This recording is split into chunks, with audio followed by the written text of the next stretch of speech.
Yakin?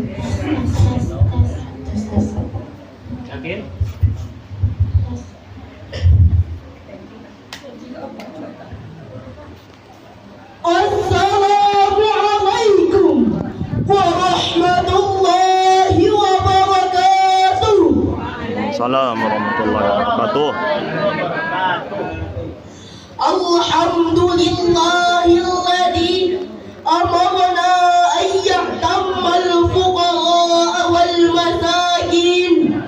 Wassalatu wassalamu ala sayyidina Muhammadin khatamil anbiya'i wal mursalin wa ala alihi wa sahbihi ajma'in. Amma ba'd. Dewan Hakim yang kami muliakan, hadirin dan teman-teman sekalian yang kami banggakan.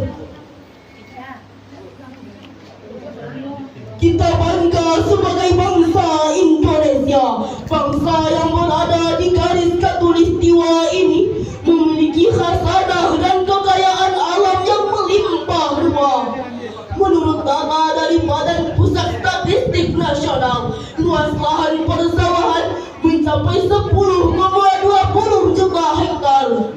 Menurut data dari Kementerian Pertanian Republik Indonesia, luas lahan perkebunan sawit mencapai 16,8 juta hektar.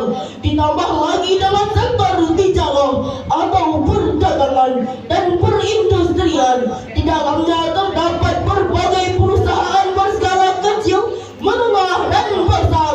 Demikian pula dengan sektor peternakan, pertambangan, kelautan dan perikanan, penghasilan pegawai negeri, BUMN dan swasta, serta berbagai profesi lainnya. Semua itu, hadirin, merupakan potensi zakat yang besar tadi. Maka wajarlah potensi zakat di Indonesia itu ditafsirkan seperti membangunkan raksasa yang sedang tidur.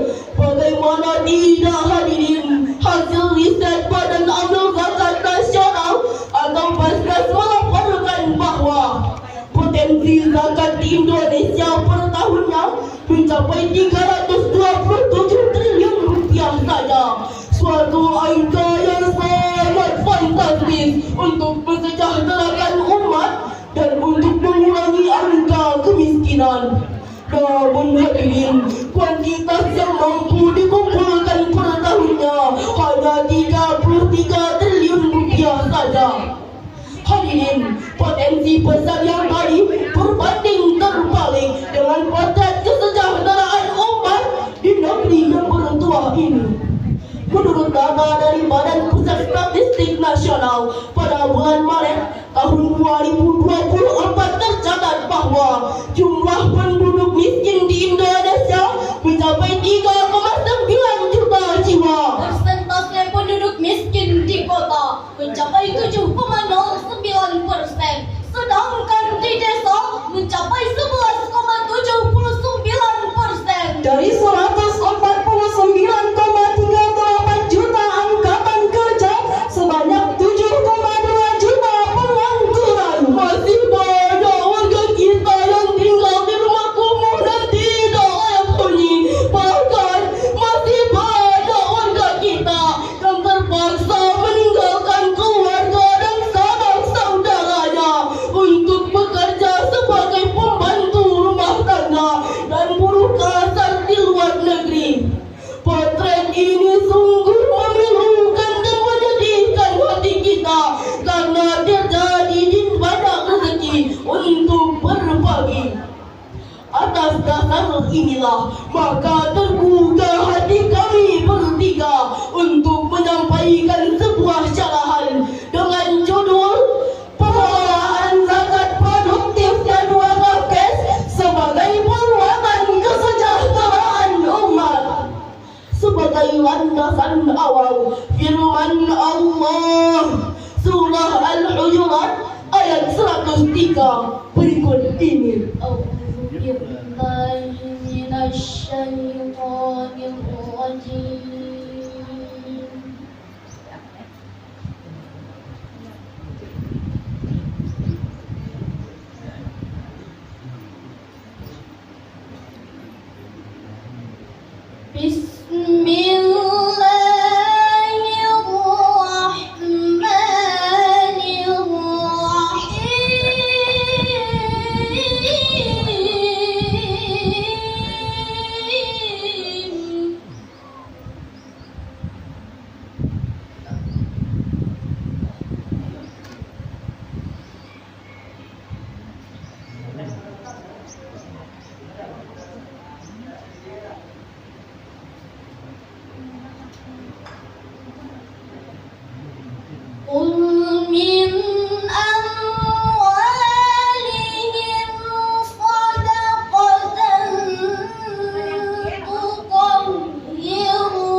doamu itu dapat menumbuhkan ketentraman jiwa bagi mereka. Allah Maha mendengar, Maha mengetahui. Dewan Hakim yang arif dan bijaksana, hadirin yang berbahagia. Sababun nuzul ayat tadi menurut Imam Ibnu Jarir berkenaan dengan keinginan Abu Bakar dan teman-temannya kepada Rasulullah. Mereka berkata, "Ya Rasulullah, ini harta benda kami, ambillah dan sedekahkanlah atas nama kami, serta mintalah ampunan bagi kami." Rasulullah menjawab, "Saya tidak diperintahkan untuk menerima harta sedikit pun." Berkenaan dengan penjelasan Rasulullah tadi, maka turunlah ayat tadi yang diawali dengan kalimat "Khudh min amwalihim shadaqatan", ambillah zakat dari sebagian harta mereka sebagai sedekah. Sedangkan huruf mim pada ayat tadi bermakna sebagian saja yang kamu ambil dari harta mereka. Hadirin, ayat ini mengandung sirat amal. Kaidah usul fikih menjelaskan al-aslu fil amri lil wujub, makna yang menunjukkan makna yang wajib. Hadirin, hukumnya wajib bagi kita untuk mengambil harta aghniyah untuk kaum du'afa. Apa hikmah zakat bagi para muzaki? Profesor Dr. Wahbah Az-Zuhaili dalam tafsirnya Al-Munir halaman 258 menjelaskan, zakat akan membersihkan dan mensucikan jiwa para muzaki dari penyakit ghalib dan tamak. Penyakit ini yang harus dihilangkan dari tubuh kita. Sebab seandainya kita seorang hartawan yang bakhil dan serakah, apa bedanya dengan Qarun dan Sa'labah? Seandainya kita seorang penguasa yang tamak dan besar mulut, apa bedanya dengan Fir'aun, Namrud dan Jarud? Fungsinya bukan sebagai pelindung rakyat, tapi pemeras, perampas, penindas, bahkan memakan hak-hak rakyat. Betul hadirin? Betul. Oleh karena itu hadirin, untuk menghindarinya kita harus menumbuhkan semangat untuk mengeluarkan zakat. Lalu kepada siapakah zakat itu disalurkan? Sebagai jawabannya, mari kita renungkan firman Allah surah At-Taubah ayat 60 berikut ini. Innamas sadaqatu lil fuqara'i wal masakin wal 'amilina 'alaiha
Allah.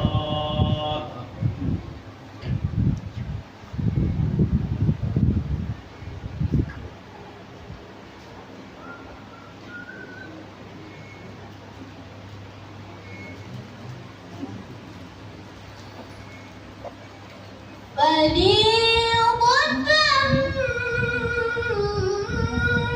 من الله والله عليم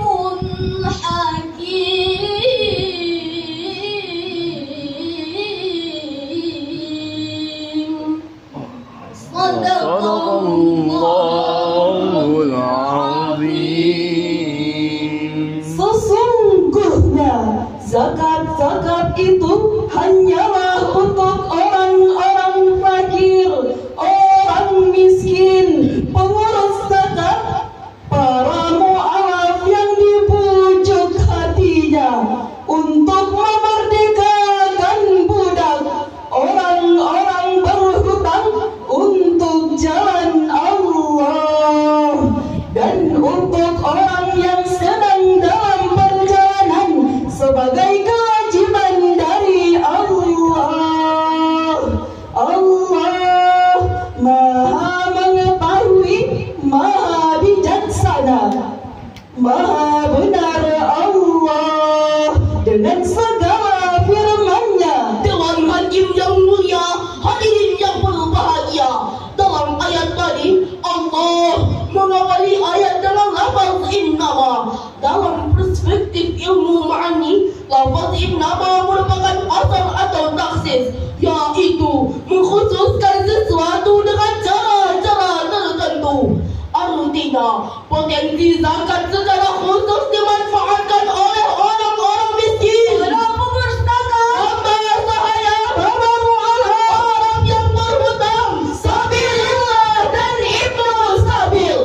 Imam Al-Qurtubi dalam Al-Jami'u li Ahkamil Quran wal Mubin lama tadammanahu min as-sunnati wa ayyil furqan, jilid 10 halaman 244 bagian tengah menegaskan qauluhu ta'ala innamas sadaqatu lil fuqara.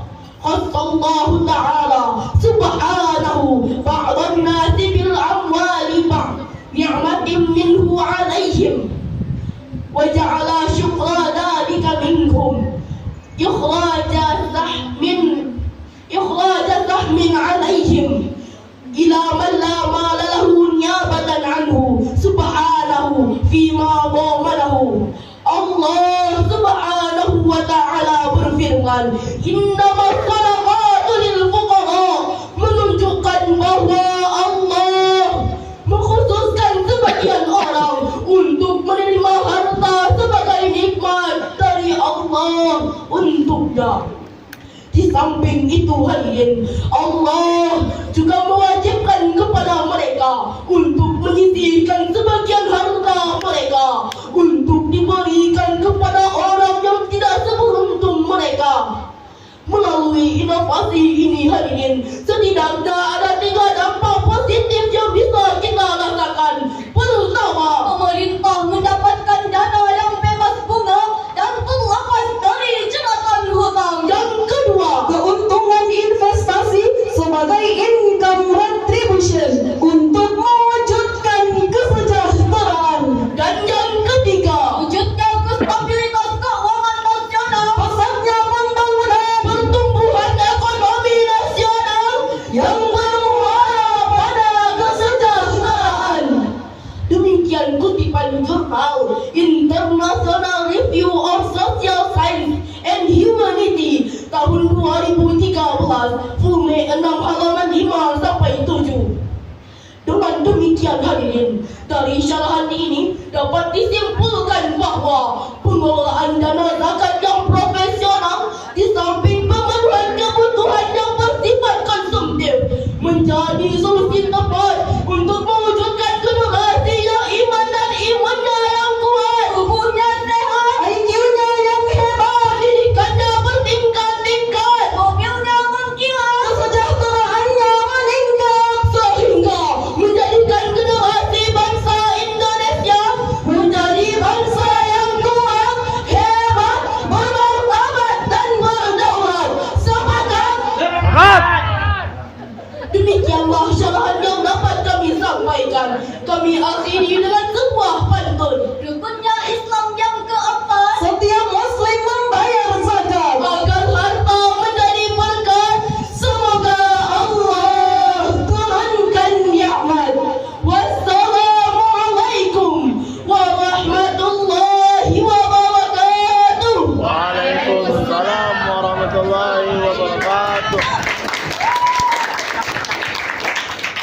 Allah.